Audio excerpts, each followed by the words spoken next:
Hello everyone and welcome back to MixBest TV mixing and mastering tutorials on YouTube. I'm your host David and this is going to be a short video in which I want to let you listen to how much difference this specific 2-bus chain I used made in this mix.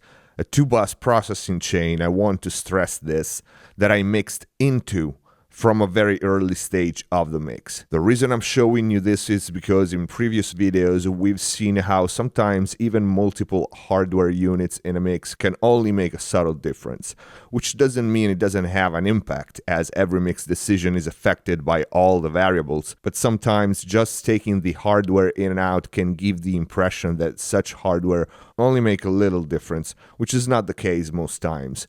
It obviously depends on the material and how you use the hardware, how much you lean on it, how much you push into it, and of course, where do you use it. We've seen before one piece that can make a big difference was my Drummer 1973, my fat multiband compressor, but with it being a multiband compressor is a given fact that it can have such a big impact on a mix, especially when you use it on the 2-bus. Today I'm going to show you this track called The Hunting. And for this mix, I used a stereo pair of Neve 542 tape emulators going into the West Audio Dion 2-bus compressor. I think this will be a great example to look at for more than one reason. One is how these units bring something very different to the table, and most important, how they complement each other like few other pieces I paired together in my career. And another reason is that you will hear a gigantic difference when I take this 2-bus chain in and out, and this will hopefully show you a couple of things. First, the idea that you should remove your 2-bus processing before sending your mix to mastering is just absurd. Assuming, of course, you don't use L2 style brick wall limiting, which you shouldn't, and assuming you know what you're doing with your 2-bus processing. And second is when you use color pieces, quotes, and you push into them this much when you really use your 2-bus chain for tone and color and overall sound shaping of the mix. You have to mix into it from the beginning, from an early stage at least.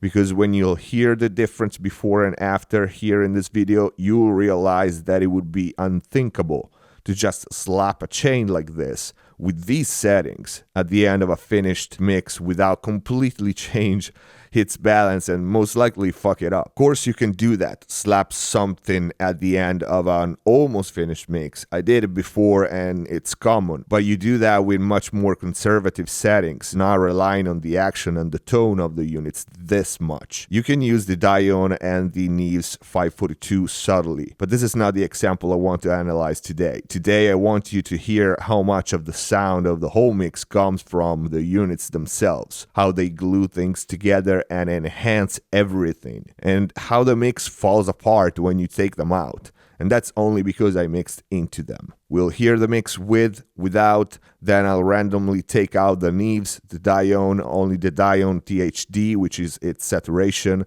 but leave the compression, then the tape effect of the Neve, the transformers of the Neve in and out, and try to let you hear all the combinations and how every piece at every stage affect the sound. So without further ado, let's hear the files and I'll see you at the end of the video for some final thoughts.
So this was an example of one of my new favorite 2-bus chain, which I ended up using for the whole album. I love the combination of these two units. Mixing into the Neves really makes you keep your gain staging in check. You either know your shit here, or it's really hard to successfully mix into the 542s unless you use them really lightly. The bottom end of these things is incredible. They have the ability to glue things together and give instruments a separation, and at the same time they sound thick if you push into them. They are amazing for color and musical saturation, and the transformers are another killer feature. They sound great on their own, and the fact that they are completely independent from the tape effect, blend knob included, it's great. They designed them really well. In this case, I used the red ones, which is the brighter, but the blue ones are really nice, especially for more subtle effect. Now, on a side note, the transformers, that's something you can easily slap at the end of a mix or on some group and most likely just make whatever you're using them on better. Same goes for the THD of the diode though. I still have to find something I don't like it on. Even if I don't use the compression itself, you hear how rich the mids get when that thing is on. And lastly, for this mix, the compression itself, it really added that touch of punchiness and aggressiveness that the track needed. Anyway, we have a full review of the West Audio Dione on the channel. I'll link it here and in the info box down below, and we may or may not have a dedicated review video of the Neve 542s at some point. And that's a wrap. This is it for this video. I hope it was informative. I hope you liked it. If you did, please don't forget to click the like button and share it around. Leave your comments down below. Let me know what you think. Join us on Facebook and Twitter to stay in touch with us and get all the news about the channel, upcoming videos and series, and access to exclusive content. Keep supporting Mixbus TV by sharing the videos and spreading the word on blogs, forums, social media. Subscribe if you haven't already, and see you next time.